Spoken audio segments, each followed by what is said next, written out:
Malam yang sunyi menyelimuti langit. Italia abad ke-17. Di atas balkon batu sebuah rumah tua di Arcetri, seorang pria berambut putih menatap bintang dengan teleskop kayunya. Dialah Galileo Galilei, ilmuwan yang pernah mengguncang dunia dengan pandangannya tentang tata surya. Tangan tuanya gemetar, namun sorot matanya masih menyala oleh api pengetahuan yang tak padam. Malam itu, bintang-bintang seolah berbisik padanya, mengingatkan bahwa keberanian untuk mencari kebenaran seringkali harus dibayar mahal. Setiap bintang di langit membawa kenangan tentang masa muda, tentang keberanian menantang kebohongan yang disembunyikan atas nama kebenaran. Ia teringat masa-masa ketika seluruh dunia mempercayai bahwa bumi adalah pusat segalanya, sementara dirinya melihat sesuatu yang lebih besar, sesuatu yang menakutkan bagi mereka yang takut akan perubahan. Langit malam menjadi saksi atas perjuangan panjang seorang manusia melawan dogma yang membelenggu pikirannya. Dalam hening malam itu, ia menatap jauh ke angkasa dan tersenyum. Pandangannya menembus waktu, kembali ke masa ketika ia hanyalah anak muda, dipisah yang haus akan pengetahuan. Ia tidak tahu bahwa langkah kecilnya menuju pemahaman akan menjadi awal revolusi besar yang mengubah cara manusia memandang alam semesta.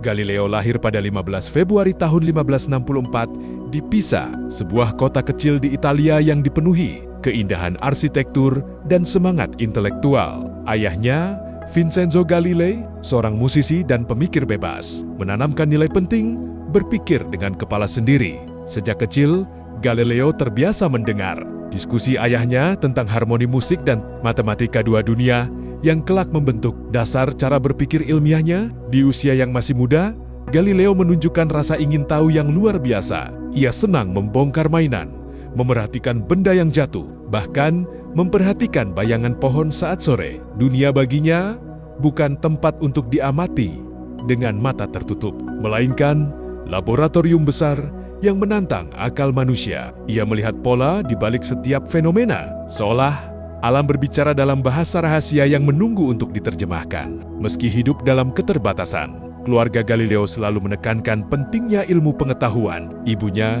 mengajarkan ketekunan, sementara ayahnya mengajarkan keberanian untuk berbeda. Kedua nilai itu menjadi fondasi bagi perjalanan luar biasa seorang anak yang kelak akan mengguncang dasar-dasar pemahaman manusia tentang alam semesta.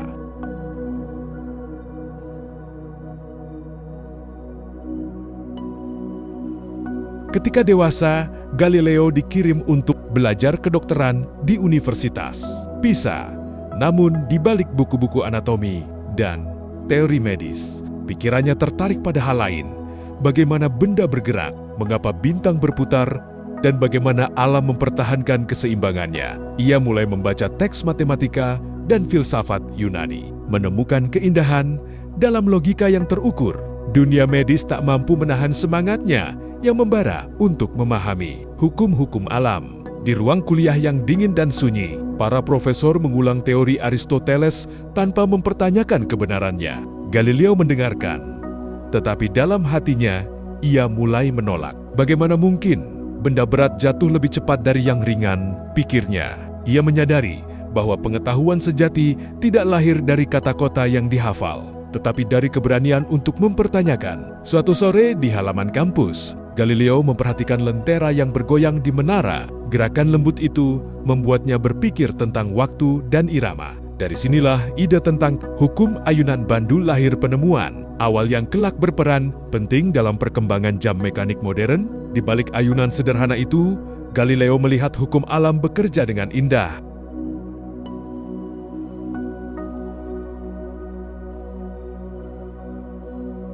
Galileo mulai melakukan eksperimen kecil untuk menguji teori-teori lama. Ia menjatuhkan bola dari ketinggian yang sama, namun dengan berat berbeda dan menemukan bahwa keduanya jatuh bersamaan. Hasil itu mengguncang keyakinan lama dunia akademik. Ia tidak hanya menantang Aristoteles, tapi juga menantang seluruh sistem kepercayaan yang telah bertahan berabad-abad. Profesor-profesor di Pisa mencemoohnya. Mereka menyebutnya sombong karena berani melawan para filsuf besar. Namun bagi Galileo, mencari kebenaran tidak pernah tentang popularitas. Ia tahu, setiap langkah kecil menuju pemahaman adalah bentuk penghormatan tertinggi kepada Tuhan yang menciptakan keteraturan di alam semesta. Tak lama kemudian, Galileo meninggalkan Pisa, tapi bukan karena kegagalan, melainkan karena ia menemukan jalannya sendiri. Ia sadar bahwa dunia akademik terlalu kaku untuk menerima pemikiran baru. Maka ia memilih jalan yang lebih sulit, membuktikan kebenarannya melalui karya nyata, bukan kata-kata.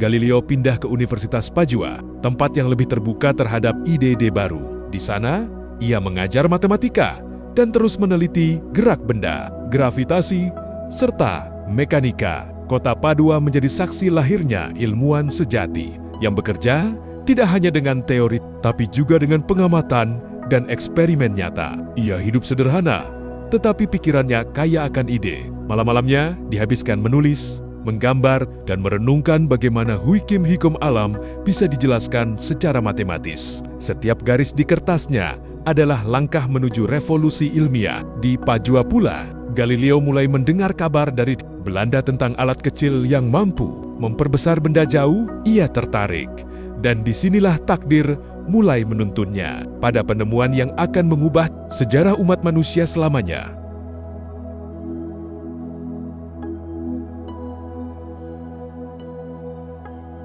Dengan tangan dan pikirannya sendiri, Galileo mulai merakit alat itu. Ia menyempurnakan lensa, mengatur jarak fokus, dan menghasilkan teleskop yang jauh lebih kuat dari versi aslinya. Dari menara rumahnya di Padua, ia menatap langit malam dan dunia tak pernah sama lagi setelah itu. Malam pertama ia menggunakan teleskop adalah malam keajaiban. Bulan yang dulu tampak halus, kini terlihat penuh gunung dan lembah.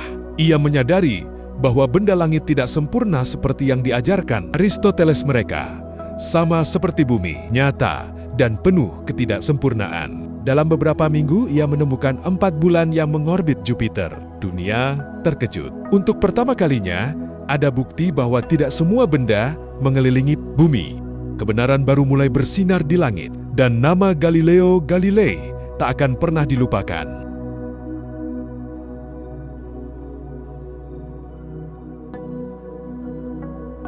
Malam pertama, Galileo menatap langit dengan teleskop ciptaannya adalah momen yang mengubah segalanya. Di langit musim dingin yang jernih, ia mengarahkan alat sederhana itu ke bulan.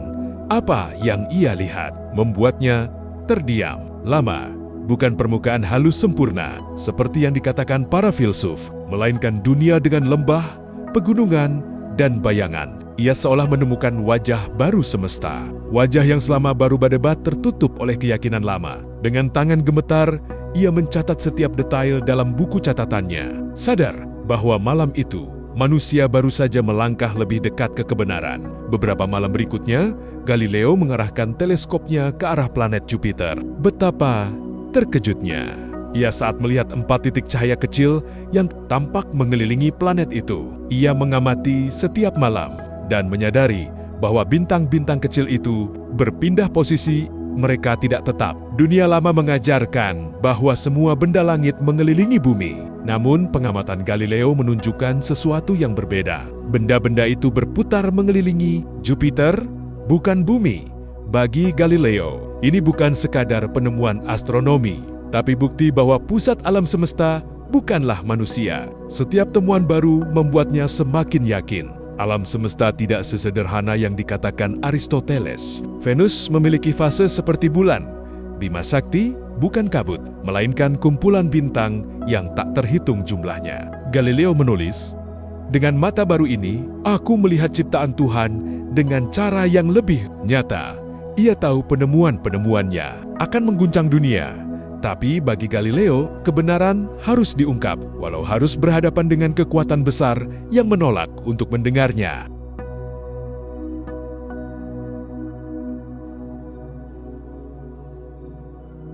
Kabar tentang penemuan Galileo menyebar cepat ke seluruh Eropa. Para ilmuwan dan bangsawan kagum, tapi sebagian pemuka gereja menganggapnya berbahaya. Ajarannya seolah menggugat dasar dari kepercayaan lama, bahwa bumi adalah pusat segalanya. Galileo dipanggil ke Roma untuk menjelaskan pandangannya. Dalam ruang besar yang dipenuhi salib dan lukisan para santo, ia berbicara dengan hati-hati, mencoba menjembatani ilmu dan iman, namun di balik senyum para pejabat gereja, tersembunyi bayangan ketakutan terhadap perubahan. Galileo tidak berhenti berbicara. Ia menulis buku Dialogo, sebuah karya yang memperdebatkan sistem heliosentris Kopernikus dan sistem geosentris Ptolemeus. Ia menulisnya seperti percakapan antara tiga tokoh, agar tidak terlihat menentang langsung doktrin gereja. Namun publik segera tahu siapa yang benar-benar disindir dalam buku itu. Karya tersebut menjadi populer, tetapi juga menjadi bumerang yang membawa badai ke kehidupannya. Gereja menganggap Galileo telah melanggar perintah untuk tidak menyebarkan pandangan heliosentris. Panggilan resmi datang, Galileo harus menghadapi pengadilan inkuisisi. Di usia tuanya, ia harus menempuh perjalanan panjang ke Roma. Jalan batu yang dulu ia lalui dengan semangat, kini terasa berat di setiap langkahnya. Ia tidak tahu apakah perjalanan ini akan mengakhiri hidupnya, atau setidaknya kebebasannya berpikir. Namun di dalam hatinya, Galileo masih berbisik pada dirinya sendiri. Epur si muov, namun bumi tetap bergerak.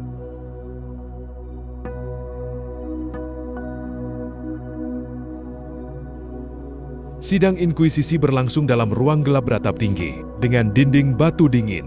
Para kardinal duduk di kursi kayu besar, menatap Galileo seperti hakim menatap terdakwa. Ia dituduh menentang ajaran kitab suci, dengan menyatakan bahwa bumi berputar mengelilingi matahari. Dengan suara bergetar, Galileo berusaha menjelaskan bahwa ilmu pengetahuan tidak bertentangan dengan iman, melainkan cara lain memahami keagungan ciptaan Tuhan.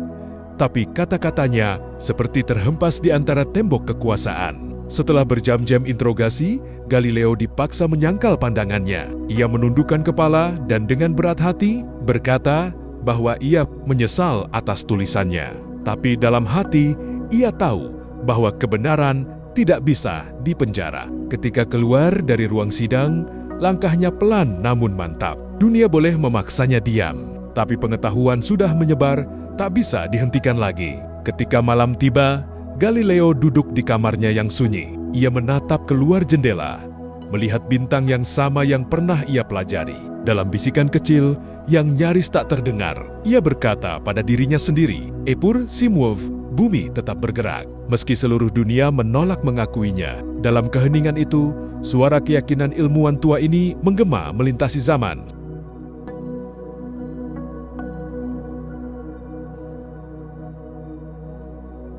Setelah sidang, Galileo dijatuhi hukuman tahanan rumah seumur hidup di villa kecilnya di Arcetri. Di sana, tubuhnya mulai rapuh. Matanya perlahan kehilangan penglihatan, namun pikirannya tetap tajam. Ia masih menulis, masih berpikir, masih memandang dunia lewat suara dan getaran di sekitarnya. Bahkan dalam keterbatasan, ia tidak berhenti mencari kebenaran. Dalam kesepian itu, murid-muridnya datang bergantian, mencatat setiap kata yang ia ucapkan. Ia menulis diskorsi, karya terakhirnya yang membahas hukum gerak dan kekuatan. Dengan tangan gemetar, ia menandatangani halaman terakhir buku itu, seolah menitipkan pikirannya pada generasi mendatang. Galileo tahu, mungkin ia tidak akan lagi melihat dunia dengan matanya, tapi pikirannya sudah menembus batas langit. Suatu pagi yang tenang di tahun 1642, Galileo menutup matanya untuk terakhir kalinya. Dunia kehilangan seorang manusia yang berani menatap kebenaran dengan mata terbuka. Namun warisan pikirannya tidak mati. Ia telah mengajarkan pada dunia bahwa ilmu bukanlah ancaman bagi iman, melainkan jembatan menuju pemahaman yang lebih tinggi tentang alam semesta.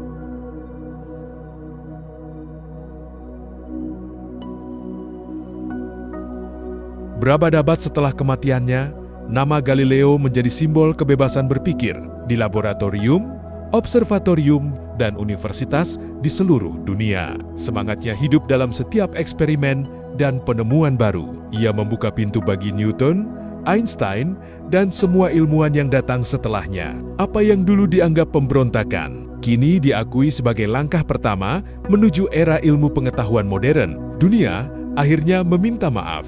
Berabad-abad setelah sidangnya, gereja mengakui kesalahan dan memulihkan nama Galileo. Di tempat ia dulu diadili, kini berdiri museum yang menyimpan teleskopnya, buku-buku catatannya, dan surat-suratnya. Di antara benda-benda itu, seolah masih tercium aroma malam di Pisa dan semangat seorang pemuda yang menolak tunduk pada kebodohan. Langit malam masih sama seperti yang dulu ditatap Galileo, luas, penuh misteri, dan abadi. Kini jutaan manusia menatap bintang dengan mata yang diwarisinya. Mata yang berani bertanya, Galileo Galilei, sang pencari kebenaran, telah pergi. Namun, suaranya masih bergaung dalam setiap langkah umat manusia yang berani berpikir.